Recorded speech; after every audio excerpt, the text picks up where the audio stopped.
বিষণ্ণ মনে বাড়ির দিকে পা বাড়ালাম। আজ কেমন জানি অনুভব হচ্ছে। চারিদিকের শুনশান পরিবেশটাই এর জন্য দায়ী। একটা রাস্তার মোড় ঘুরতেই দেখি রাস্তার মাঝখানে একটা অবয়ব। হ্যাঁ, এ তো সেই অবয়বটা, বাচ্চাটার অবয়ব। বাচ্চাটা আমার দিকে মুখ করে তাকিয়ে একটা কুৎসিত হাসি দিল, যে হাসিতে ছিল কারোর উপর বিরক্তির স্পষ্ট ছাপ। মুহূর্তের মধ্যে আমার সামনে এসে সে আমার গলা টিপে ধরল।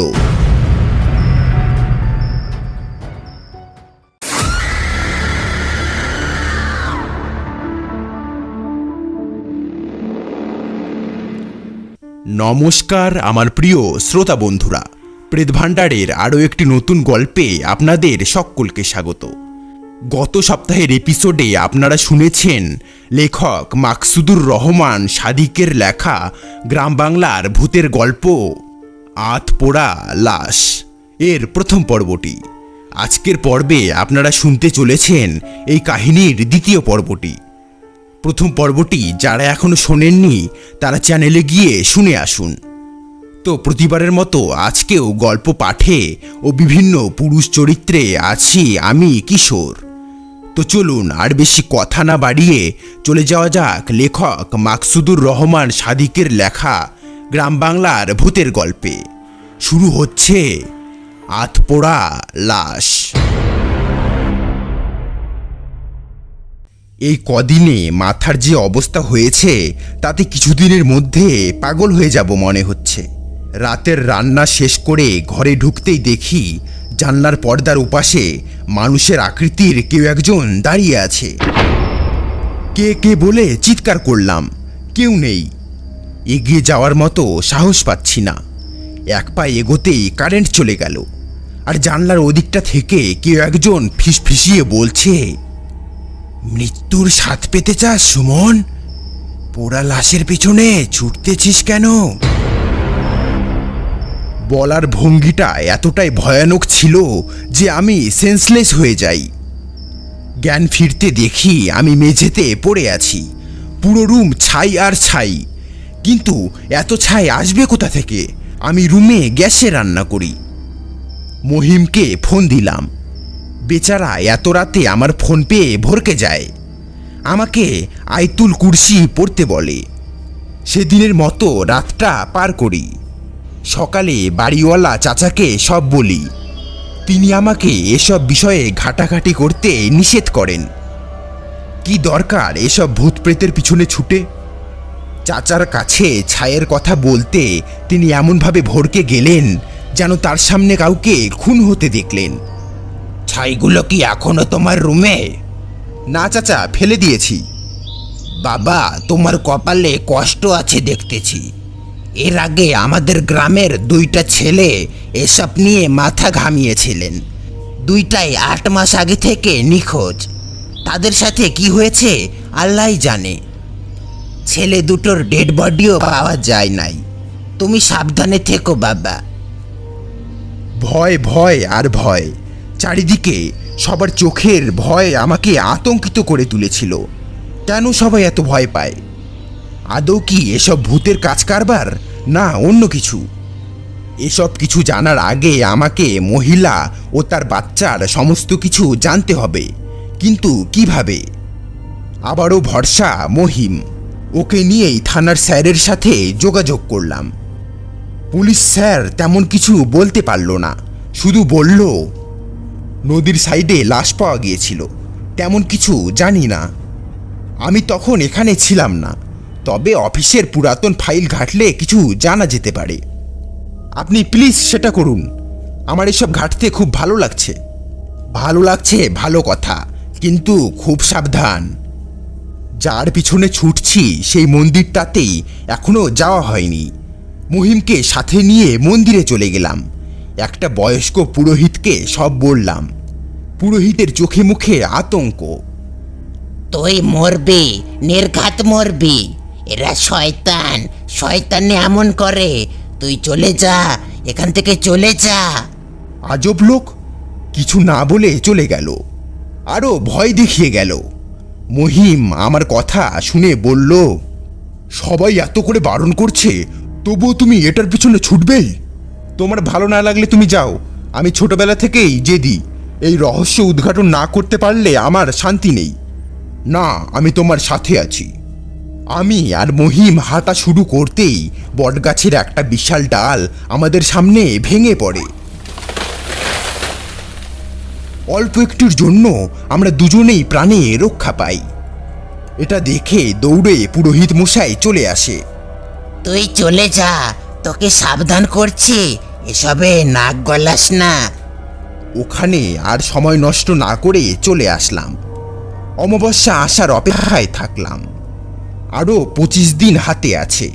আপাতত এসব কিছু মাথা থেকে ব্যাহত রাখি।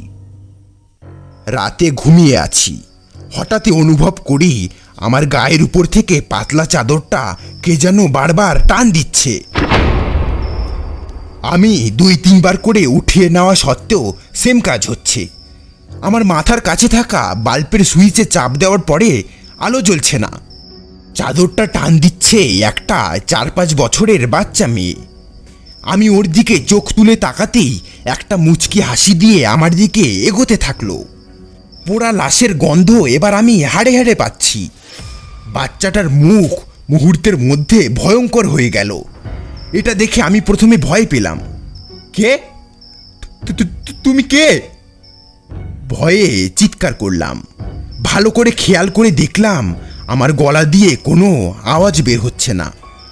আমাদের মাঝে এসো না।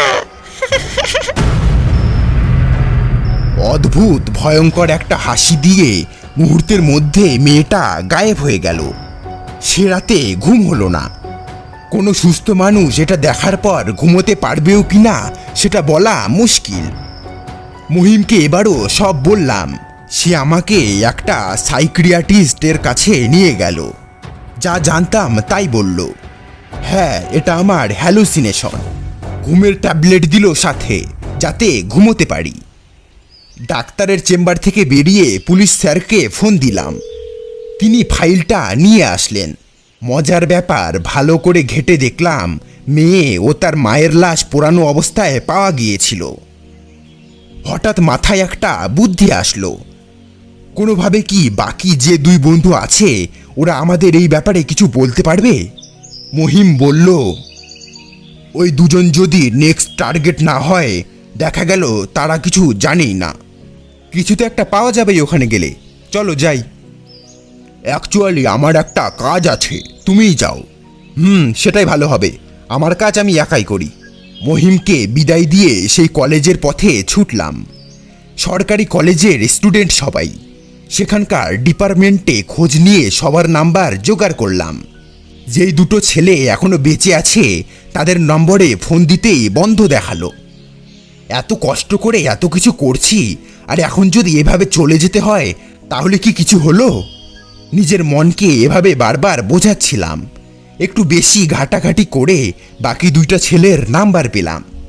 কথা বললাম ফোনে। একটা বৃদ্ধ আমার ফোন ধরেছে। ঠিকানা সংগ্রহ করে চলে গেলাম।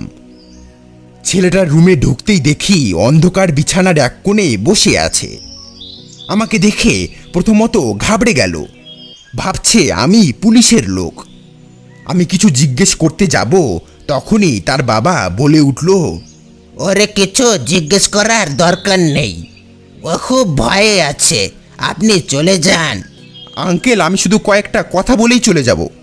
কিছু বলা লাগবে না, চলে যান। আঙ্কেল, ওর ক্ষতি হতে পারে, ওকে দেখে রাখবেন। অমাবস্যার আর 4 দিন বাকি। এর মাঝেই আমাকে ছেলেটার কাছ থেকে শুনতে হবে কি হয়েছিল তাদের সাথে, যার ফলস্বরূপ সবাইকে এভাবে জান কুরবার দিতে হচ্ছে। এই কদিনে আর প্রাইভেট নাম্বার থেকে কোনো টেক্সট আসেনি। স্বস্তির নিঃশ্বাস ফেলে কফি হাতে করে ব্যালকনিতে দাঁড়াতেই ঠাস করে একটা থাপ্পড় খেলাম। হাতের মুখটা ছিটকে পড়ে গেল। থাপ্পড়টার আঘাত এত জোরে লাগলো যে আয়নার সামনে গিয়ে দেখি আমার মুখে 5টা আঙ্গুলের স্পষ্ট ছাপ। এটা কিভাবে সম্ভব? দোতলার উপরে বাসা, এখানে আমি একা, কেউ থাপ্পড় দিবে কিভাবে? দরজা জানলা বন্ধ করে ঘুমিয়ে পড়লাম। সকালে উঠে দেখি ভীষণ জ্বর। সেই জ্বর 2 দিন পর্যন্ত থাকলো। কিন্তু থাপ্পড়টা কে দিল এটার উৎস খুঁজে পেলাম না। জিনিসটা নিয়ে আর মাথা ঘামালাম না, কারণ আমার লক্ষ্য থাপ্পড়ের লোক নয়। অমাবস্যার আর মাত্র 1 দিন বাকি আছে। আমাকে যে কোনোভাবে ওই ছেলেটা এবং তার বন্ধুকে খুঁজে বের করে শুনতে হবে তারা কিছু করেছিল কিনা। আমি অফিস থেকে এসে ওই ছেলেটার খোঁজে গেলাম, কিন্তু যা আন্দাজ করতে পারিনি সেটাই হয়েছে। ছেলেটা আগের রাত থেকেই নিখোঁজ। এই প্রথম কারোর জন্য মায়া হচ্ছিল, সাথে ব্যর্থতার একটা গ্লানি ছিল। এতটা কাছে এসে এভাবে খালি হাতে ফিরে যেতে হবে ভাবতে পারিনি। বিষণ্ণ মনে বাড়ির পথে পা বাড়ালাম। আজ কেমন জানি অনুভব হচ্ছে, চারিদিকে শুনশান পরিবেশটাই এর জন্য দায়ী। একটা রাস্তার মোড় ঘুরতেই দেখি রাস্তার মাঝখানে একটা অবয়ব। হ্যাঁ, এ তো সেই অবয়বটা, বাচ্চাটার অবয়ব। বাচ্চাটা আমার দিকে মুখ করে তাকিয়ে একটা কুৎসিত হাসি দিল, যেই হাসিতে ছিল কারোর উপর বিরক্তির স্পষ্ট ছাপ। মুহূর্তের মধ্যে আমার সামনে এসে সে আমার গলা টিপে ধরল এবং বলতে লাগলো, কাউকে বাঁচাতে পারবি না, নিজের জীবনের মায়া নেই তোর? আমাকে ছেড়ে দাও, ছেড়ে দাও। বলতে বলতে সে আমাকে ছেড়ে দিল। আর সবচেয়ে আশ্চর্যের বিষয় যেটা, সেটা হলো সামনে তাকিয়ে দেখি আমি আমার বাসার সামনে। যেটুকু পথ ছিল সেটুকু আসতে মিনিমাম 20 মিনিট সময় লেগে যাওয়ার কথা, কিন্তু সে পথ চোখের নিমেষে কিভাবে আসলাম সেটা ভাবার মতো বুদ্ধি আমার মাথাতে সেই সময় আসছিল না। রুমে গিয়ে দেখি সেদিনের মতো পুরোটা রুম ছাই দিয়ে ভরা। সেই ছাইয়ের ভিতর থেকে একটা উদ্ভট মাংস পোড়া গন্ধ আসছে। মাকে ফোন দিয়ে বললাম আমার সাথে আবোল তাবোল কিছু হচ্ছে। তিনি আমাকে একটা হুজুরের সাথে কথা বলতে বললেন, কিন্তু ভাবলাম হুজুরের সাথে কথা বললে তো আমার রহস্য উদ্ঘাটন করা হবে না। পরের দিন আশায় থাকলাম এই রাতে যেভাবেই হোক আমি মন্দিরের কাছে যাব, একাই যাব, আর ভয় পেলে মহিমকে ডাকব। সেদিন অফিস থেকে ফিরে নিচের ভাবিদের সাথে কথা বললাম, ভালো করে শুনতে চাইলাম এই মা মেয়ের রহস্য কি। একজন আমাকে বলল, এক রাতে এই দুজনের লাশ পাওয়া গিয়েছিল ওই মন্দিরের ধারে, কিন্তু কারা মেরেছে কেউ জানে না। মহিলাটির স্বামী বা আপন কেউ নেই। সে ওই ধারটায় একলা একলা মেয়ে নিয়ে থাকতো, কিন্তু কারা যে তাকে মারল। আমার মাথায় তখন কয়েকটা প্রশ্ন ঘুরপাক করতে থাকলো। মহিলা ও মেয়েকে কেন মারা হলো? ওই 10 বন্ধুকে কেন বেছে বেছে হত্যা করা হচ্ছে? অপরিচিত একটা নাম্বার থেকে আমাকে কে মেসেজ দিচ্ছে? আর অমাবস্যার রাতে গরু ডাকার আসল রহস্য কি? আর কেনই বা তাদের পুড়িয়ে মারা হচ্ছে? 9 মাস আগে মারা যাওয়া একটা লোক কেন আমাকে লুকিয়ে লুকিয়ে ব্যালকনি থেকে দেখবে? মাথাটা আউলিয়ে গেল। আমি জানি আমার ছোট মাথা এত প্রশ্নের উত্তর একসাথে দিতে পারবে না, কিন্তু আমি এর পেছনে ছুটবই যতক্ষণ না আমি এই পোড়া লাশের হত্যাকারীদের খুঁজে পাচ্ছি। রাতে গরু ডাকা শুরু হলো। কল্পনা অনুযায়ী এগোতে থাকলাম। রাস্তা দিয়ে কিছু পথ এগোতে মোবাইলে সেই প্রাইভেট নাম্বার থেকে মেসেজ আসলো, সুমন, একা একা এত রাতে ওই দিকে যেও না, নিজের ভালো চাইলে ফিরে যাও। মোবাইল থেকে চোখ সরাতেই দেখি একদম মুখের সামনে সেই মা ও মেয়ে। এর চেয়ে ভয়ঙ্কর দৃশ্য আমি আমার জীবনে কোনোদিন দেখিনি। দুজনের গা থেকে মাংস খসে পড়ছে আর তাদের শরীর দিয়ে ধোঁয়া বের হচ্ছে। এর মানে এদের দুজনকে কি কেউ পুড়িয়ে হত্যা করেছে, না অন্য কিছু? মাটিতে ধপাস করে পড়ে গেলাম। ওই দিকটা বিভৎস গরুর ডাক। মনে হচ্ছে মৃত্যু যন্ত্রণায় গরুটি ছটফট করছে। আর এদিকে 2টা পোড়া লাশ আমার সামনে দাঁড়িয়ে। আমার মুখ দিয়ে শুধু একটা কথাই বের হলো, কে? আপনারা কে? কেন আমার সাথে এমন করছেন? এরপরে আমার মাথা আর প্রেসার সহ্য করতে পারিনি, আমি সেন্সলেস হয়ে যাই। যখন জ্ঞান ফেরে তখন দেখি সকাল 10টা। আমি আমার রুমে, পাশে বাড়ির মালিক, নিচের তলার ভাবি আর মহিম বসে আছে। আমার জ্ঞান ফিরেছে দেখে মহিম এগিয়ে আসলো। সে অনেক কিছু জানে, তাই বাড়ির মালিক আর ভাবিকে নিষেধ করলো যেন আমাকে কিছু জিজ্ঞেস না করে। শুনলেন লেখক মাকসুদুর রহমান সাদিকের লেখা গ্রাম বাংলার ভূতের গল্প আতপোড়া লাশ দ্বিতীয় পর্বটি। কাহিনীটি আপনাদের কেমন লাগলো তা কমেন্টে জানাতে ভুলবেন না। আর এই কাহিনীর তৃতীয় পর্বটি আসছে আগামী শনিবার অথবা রবিবারে ঠিক রাত 9:45। তাই তৃতীয় পর্বটি দেখতে চাইলে চ্যানেলটি অবশ্যই সাবস্ক্রাইব করে আমাদের সাথেই থাকুন। তো দেখা হচ্ছে আগামী শনিবার অথবা রবিবারে ঠিক রাত 9:45। ততক্ষণ পর্যন্ত চোখ রাখুন প্রেত ভান্ডার চ্যানেলে।